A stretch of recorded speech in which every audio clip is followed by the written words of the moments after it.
হরিশ্চন্দ্রপুরে হরকা বাথানে ফের সালিশিতে মারধরের অভিযোগ। সালিশি বসিয়ে পরিযায়ী শ্রমিক চার ভাইকে বেধড়ক মারধরের অভিযোগ উঠেছে ঠিকাদার ও তার দলবলের বিরুদ্ধে। ছুরি, হাঁসুয়া, লোহার রড নিয়ে সালিশি সভাতেই হামলার অভিযোগ। সালিশি সভা বসে তৃণমূলের পঞ্চায়েত প্রধানের বাড়ির সামনে। পঞ্চায়েত প্রধানের স্বামীর নেতৃত্বে সেই সভা বসে বলে অভিযোগ। তার সামনে ওই মারধরের ঘটনা ঘটে বলে অভিযোগ। 4 জনকে উদ্ধার করে হাসপাতালে ভর্তি করা হয়েছে। 12 জনের নামে পুলিশে অভিযোগ দায়ের হয়েছে। অভিযুক্তরা এলাকা ছেড়ে পালিয়ে গিয়েছে বলে দাবি পুলিশ সূত্রে। আপনাদের জানিয়ে রাখি, ফের সালিশি সভা ডেকে এবারের ঘটনা নিয়ে রীতিমতো চাঞ্চল্যের সৃষ্টি হয়েছে। হরিশ্চন্দ্রপুরের ঘটনা, হরিকা বাথানে ফের সালিশিতে মারধরের অভিযোগ উঠেছে। সালিশি বসিয়ে পরিযায়ী শ্রমিক সহ 4 ভাইকে বেধড়ক মারধর করা হয়েছে বলে অভিযোগ উঠছে ঠিকাদার ও তার দলবলের বিরুদ্ধে। অন্যদিকে ছুরি, হাঁসুয়া, লোহার রড নিয়ে সালিশি সভাতেই হামলা করা হয় বলে অভিযোগ। সালিশি সভা বসে তৃণমূলের পঞ্চায়েত প্রধানের বাড়ির সামনে। পঞ্চায়েত প্রধানের স্বামীর নেতৃত্বে সেই সভা বসে বলে অভিযোগ। তার সামনেই ওই মারধরের ঘটনা ঘটে বলে অভিযোগ। 4 জনকে উদ্ধার করে হাসপাতালে ভর্তি করা হয়েছে।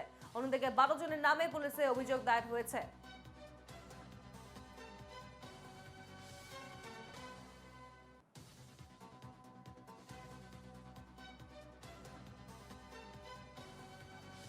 সভাতে যাওয়ার পরে যাদের কাছে টাকা পাবে তাদেরকে কোনো নেই।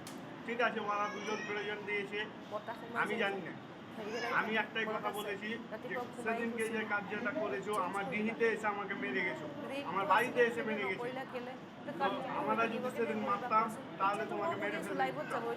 কেন? যেহেতু ওরা বলছে যে আমাকে মেরে লেগে, তো আমাদের বাড়িতে এসে মেরে গেছে ওরা। সভা চলাকালীন এ কথাটাই আমি বলেছিলাম যে যদি হয়তো মারতাম তাহলে মেরে ফেলে দিতাম তোমাকে। তো যার পরেই সবাই উঠে গেছে সালিশ থেকে উঠে যেয়ে পরে যে মারতে চালু করতে সভাতে গিয়েছিলাম। সভাতে যাওয়ার পরে যাদের কাছে টাকা পাবে তাদেরকে কোনো নেই। ঠিক আছে,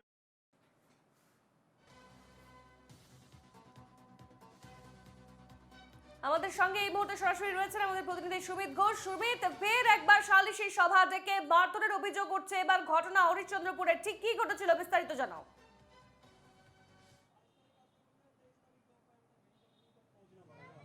দেখো, ফের সালিসি সভার অভিযোগ এবং আবারও নাম উঠে এলো মালদার। আর সালিসি সভা বসিয়ে কার্যত 4 শ্রমিককে বেধড়ক মারধর করা অভিযোগ উঠেছে এবং অভিযোগ উঠেছে কার বিরুদ্ধে? হরিশ্চন্দ্রপুর 1 নম্বর ব্লকের মালিয়র এক গ্রাম পঞ্চায়েতের যে তৃণমূলের প্রধান রয়েছে তার স্বামীর বিরুদ্ধে। গতকাল রাত্রে এই তৃণমূল প্রধানের স্বামীর বাড়ির সামনেই কার্যত এই সালিসি সভা বসে এবং এই সালিসি সভায় 4 জন শ্রমিককে বেধড়ক মারধর করা হয়েছে বলে অভিযোগ। ইতিমধ্যে এই ঘটনায় 12 জনের নামে লিখিত অভিযোগ দায়ের করা হয়েছে। হরিশ্চন্দ্রপুর থানার পুলিশ পুরো ঘটনা তদন্ত শুরু করেছে। তবে এখনো পর্যন্ত এই ঘটনায় কাউকে গ্রেফতার করা হয়নি। যাদের নামে লিখিত অভিযোগ দায়ের করা হয়েছে তারা পলাতক রয়েছে। যার বিরুদ্ধে অভিযোগ উঠেছে মালিয়র 1 নম্বর গ্রাম পঞ্চায়েতের যে তৃণমূলের স্বামী, তিনি কার্যত স্বীকার করেছেন যে তার উপস্থিতিতেই তার বাড়ির সামনে এই সালিসি সভা হয়েছিল। পুরো ঘটনার তদন্ত শুরু হয়েছে।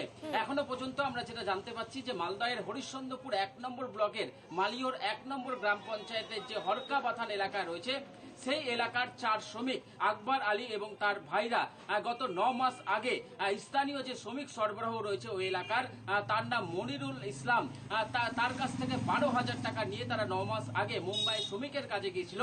কিন্তু সেখানে কিছু জটিলতার সৃষ্টি হওয়ায় তারা কাজ না করেই বাড়ি ফিরে আসে। এরপরই সেই টাকার জন্য চাপ দিতে থাকে সেই শ্রমিক সরবরাহ মনিরুল ইসলাম এবং এই নিয়েই ঘটনার সূত্রপাত হয় এবং সোমবার রাত্রে এই আকবর আলী যে শ্রমিক, তার বাড়িতে এই শ্রমিক সরবরাহ এই মনিরুল ইসলাম এবং তার দলবল চড়াও হয় বলে অভিযোগ। বাড়িতে লুটপাট চালানো হয় এবং আকবর আলী সহ তার ভাইদের মারধর করা হয় বলে অভিযোগ।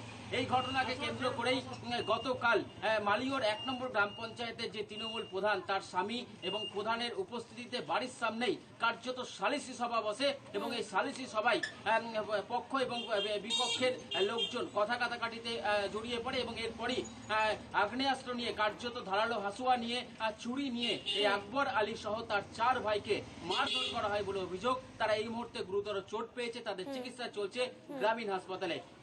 এবং সব থেকে যেটা বড় প্রশ্ন যে বারবার সালিসি সভা বসছে, কালিয়াচকও আমরা দেখেছিলাম গত সপ্তাহে সালিসি সভার ঘটনা ঘটেছিল এবং আজকে আবারও আমরা দেখলাম মালদার হরিশ্চন্দ্রপুরে এই সালিসি সভা। কিন্তু কালকের যে সালিসি সভা এখানে বেশ কিছু প্রশ্ন দাঁড় করিয়ে দিয়েছে, কারণ একজনের তৃণমূলের জনপ্রতিনিধি তিনি নিজে আইন তুলে নিচ্ছেন হাতে এবং তার নেতৃত্বে কিভাবে এই সালিসি সভা, এটা কিন্তু এখন একটা বড় প্রশ্ন চিহ্ন উঠতে শুরু করেছে। একেবারে সুমিত, তুমি যেমনটা বলছো যে তৃণমূলের পঞ্চায়েত প্রধানের বাড়ির সামনেই ঘটে এই ঘটনা এবং পঞ্চায়েত প্রধানের যে স্বামী তারই নেতৃত্বে এই সভা বসেছিল। প্রশ্ন আরো একটা থেকে যাচ্ছে যে সালিশি সভায় ছুরি, হাঁসুয়া, লোহার রড নিয়ে কিভাবে আসা সম্ভব, কারা এই ঘটনার সঙ্গে জড়িত, কেন এই ধরনের পদক্ষেপ নেওয়া হলো, এ নিয়ে কিন্তু পুলিশের তদন্ত অব্যাহত রয়েছে। পুলিশ এই মুহূর্তে কিছু জানাচ্ছে কি এই ব্যাপার নিয়ে?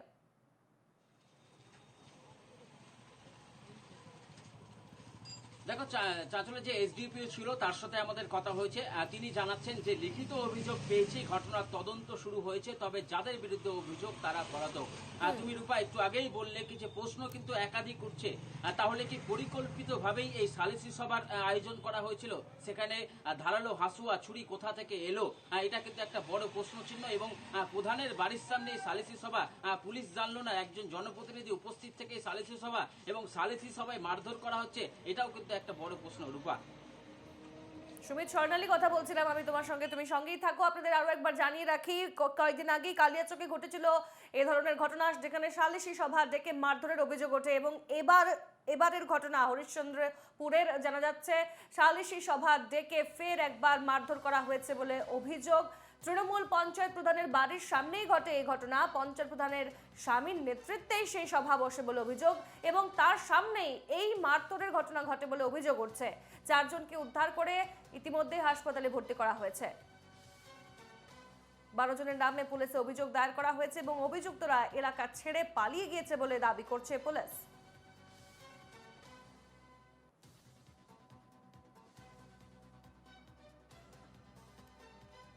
সভাতে গিয়েছিলাম, সভাতে যাওয়ার পরে যাদের কাছে টাকা পাবে তাদেরকে কোনো নেই। ঠিক আছে, ওরা 2 জন প্রেজেন্ট দিয়েছে, আমি জানি না। আমি একটাই কথা বলেছি যে সেদিনকে যে কার্যটা করেছো, আমার ডিহিতে এসে আমাকে মেরে গেছো, আমার বাড়িতে এসে মেরে গেছে। তো আমরা যদি সেদিন মারতাম তাহলে তোমাকে মেরে ফেলতে দিতাম। কেন? যেহেতু ওরা বলছে যে আমাকে মেরে লেগে, তো আমাদের বাড়িতে এসে মেরে গেছে ওরা। সভা চলাকালীন কথাটাই আমি বলেছিলাম যে যদি হয়তো মারতাম তাহলে মেরে ফেলে দিতাম তোমাকে। তো যার পরেই সবাই উঠে গেছে সালিশ থেকে উঠে যেয়ে পরে যে মারতে চালু করতে আমাদের সঙ্গে এই মুহূর্তে টেলিফোন লাইনে বিজেপি নেতা রাহুল সিনহা। রাহুল বাবু, এনকেটিভি বাংলায় আপনাকে স্বাগত। আরো একবার সালিশি সভা থেকে মারধর করা হয়েছে বলে অভিযোগ এবং এবারের ঘটনা হরিশ্চন্দ্রপুরে জানা যাচ্ছে যে তৃণমূলের পঞ্চায়েত প্রধানের বাড়ির সামনেই এই ঘটনা ঘটে, পঞ্চায়েত প্রধানের স্বামীর নেতৃত্বে সেই সভা বসে, তার সামনেই ওই ধরনের মারধর ঘটে বলে অভিযোগ, কি বলবেন? না, যা কিছু ঘটাচ্ছে সব তো তৃণমূলের লোকেরা ঘটাচ্ছে। অতএব কার বাড়ির সামনে ঘটলো কার বাড়ির সামনে ঘটলো না, ওতে কিছু বিষয় নেই। তার কারণ এখানে প্রধানও যদি কিছু করতে যায়, যারা তৃণমূল কংগ্রেসের এগুলো করছে তারা মমতা ব্যানার্জির আশ্রিত গুন্ডা, তারা সমাজ বিরোধী, তারা এই জাতীয় কাজ করে পয়সা রোজগার করার কাজ করছে। ভয়ের বাতাবরণ যত বাড়বে তত এদের রোজগার বাড়বে। শুধু ভোটের জন্য আর সাম্প্রদায়িক রাজনীতির জন্য বাংলার যে বিরাট সর্বনাশ করছে মমতা ব্যানার্জি, এই মালদায় ঘটনা আবার চোখে আঙুল দিয়ে দেখিয়ে দিচ্ছে। আমরা এর বিচার চাই। বেশ, ধন্যবাদ রাহুল বাবু। আমরা কথা বললাম বিজেপি নেতা রাহুল সিনহার সঙ্গে। আমাদের সঙ্গে সরাসরি ছিলেন ঘটনাস্থলকে প্রতিনিধি সুমিত ঘোষ, তোমাকেও ধন্যবাদ।